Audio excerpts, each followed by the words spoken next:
In this week's lab, you're going to do the kinetics of crystal violet bleach-in. Crystal violet is a purple solution, and you're going to run a reaction in which it will begin to react with sodium hydroxide, and what is inside the cuvette will literally go from a dark purple to a clear. And so with that, we're going to measure what's called the rate of reaction, or the chemical kinetics. Before we look specifically at the lab, we probably need to make sure we have a better understanding of what chemical kinetics is. Officially, chemical kinetics will measure the rate of a reaction, the things that may impact the rate of reaction, how fast or how slow they occur, and the events that must occur for the overall reaction to occur. So, quickly or simply defined, it's how quick a rate of reaction occurs. And you're going to be measuring that and determine what is the overall rate of a reaction. Now, as you know, chemical reactions occur at different rates. Some occur very quickly and some do not.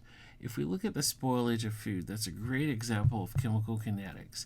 Sometimes you put something in the refrigerator and you will come back in a day or two and it will have already spoiled. Other times you may get something like milk where we actually buy it based on the projected spoilage rate, and you'll put it in there and it may last for months. And so all those have to do with how fast the rate of reaction is occurring inside that container. Now, typically the rate of reaction is measured moles per liter, which is molarity per unit time. What we would do is measure the rate of the change of a substance divided by the amount of time that rate change occurs. We usually do write rates as positive values.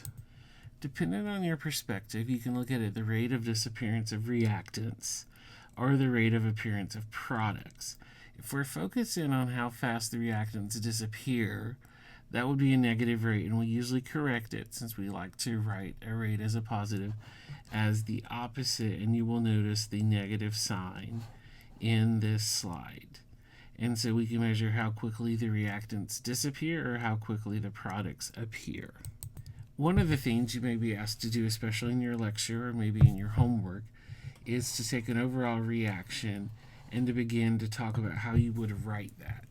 And in a generalized way, we could write it here, the negative rate of change of H2O2, hydrogen peroxide, over time. We could also write that rate as the change in water over time, since water is a product.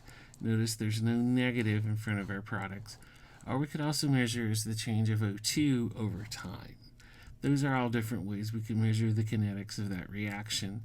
Sometimes we'll even combine products or reactants if there's multiple ones, and you'll be looking at that as you go throughout the unit in your lecture course. We must determine the concentration of substances experimentally. Therefore, when we get ready to find the rate law, we can only do that through an experiment.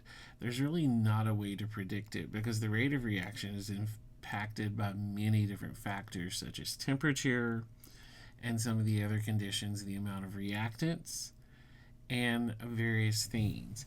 And so it's usually done experimentally, and we do have to look at how the rate of reaction is tied to the concentration of reactants or products. Typically, we will look at it for reactants. In this lab, we're going to look at it based on doing the light sent through the sample. And as the crystal violet decreases, then more light will go through and we'll see an increase in the light coming through and a higher percent transmittance and a absorbance that would actually decrease. Rate laws are always written in a general form that will say rate equals K times the reactants to their rate, in this case M, times any of the other reactants to their particular rate. So rate would equal K times A. Notice that's in brackets, so that's going to be molarity. So when we see the brackets, that's specifically telling us those concentration units must be in moles per liter of molarity. M and N are determined based on experimental data. One of the things you'll be asked to do is determine the overall order of reaction, and that's when you would add all of the exponents together. K is called the rate constant, and in the crystal violet lab, we're going to find rate constant. And since we're finding it for one substance and only one substance, we're going to be able to tie K into slope. And we're going to have to be careful with knowing how slope for a zero, first, and second order varies. Now you may remember that I did mention that K is dependent upon a particular reaction, temperature, and catalysts. One of the things you'll be asked to do is calculate units for K as well, and your professor will talk to you about that in class. On the current slide, you're going to see how we write the rate law for zeroth, first, and second order. If it is zeroth order, the rate equals K, and K's value is the negative slope of the line. What you will be doing is taking the data that you collect in the lab, and you're going to have to graph it a couple ways. If it's first order, the rate law will be K times A, in this case crystal violet, to the first power, and the slope of the line will be negative K, or in other words, K will equal the negative slope of the line is probably a better way to say it.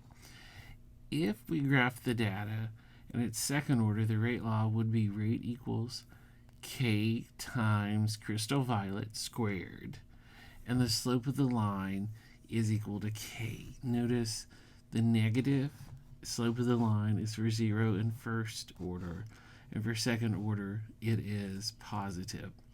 Interestingly enough, when you graph a zero in first order, you would see that the slope is negative, and since K is an absolute value, to understand it has to be positive.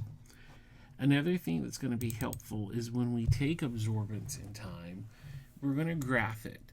And so if we take the absorbance in the time, which will be collected by the lab quest in the lab, and their graph is linear.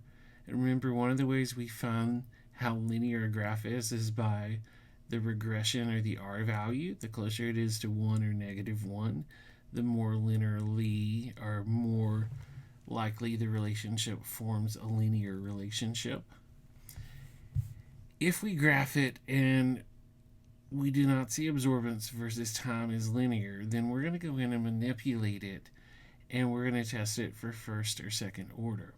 First order, what we would do is find the ln, the natural log, value of absorbance and graph it versus time. If a graph of the natural log, the ln of absorbance versus time is linear, then we know that we would have a first order. And the way we would determine linearity is through how close r is to plus or minus 1. If we're not sure, we can also check second order, and a graph of 1 divided by the absorbance versus time would be linear. And so these are the things you'll be doing in this lab. It is a 2-week lab. The first week you'll be making the solutions and collecting the data. You will then save the data. When you come back the second week, you will spend time manipulating the data, graphing it, and determine which of the 3 types of order that the actual crystal violet decomposition is. In this lab, as you make the solutions, you're going to take a concentrated solution of the crystal violet, and you're going to make new solutions in different volumes. You will essentially be diluting those. And as a reminder, when you dilute a stock concentration, you will use the dilution equation, which is M1 times V1 equals M2 times V2. You will need to make sure you are using this each time you make your solutions. So as we get ready to collect our data, we're going to have to remember we have to calculate the new molarity of the solutions we made. As a quick review of Beer's law says absorbance equals A times B times C, where absorbance determines or is a measurement of how much light is passed through the sample. If more light is passed through, that means there's less particles in terms of the solute to absorb the light. So the solution would have a less or lower concentration. If the concentration of the solute is high, that means a lot of the light is absorbed, and so absorbance would be higher and a higher concentration. A, or sometimes you'll see the Greek letter epsilon used, is the molar absorptivity constant, and it's usually found experimentally. B is the diameter of the cuvette, called the cell path length, and C is concentration. Now you can see that I've added a new equation at the bottom, y equals mx plus b. If you recall from General Chemistry 1, when you did a Beer's Law plot, when we graph the absorbance A equals ABC, we can actually do some statistical analysis of the line and get the equation for the line where y equals mx plus b. In this case, y is going to be your absorbance. M is a combination of A and B, your molar absorptivity. X is going to correspond to the concentration, in this case C. And then B is there just to help with the line. So hopefully that helps you. Good luck and enjoy the lab.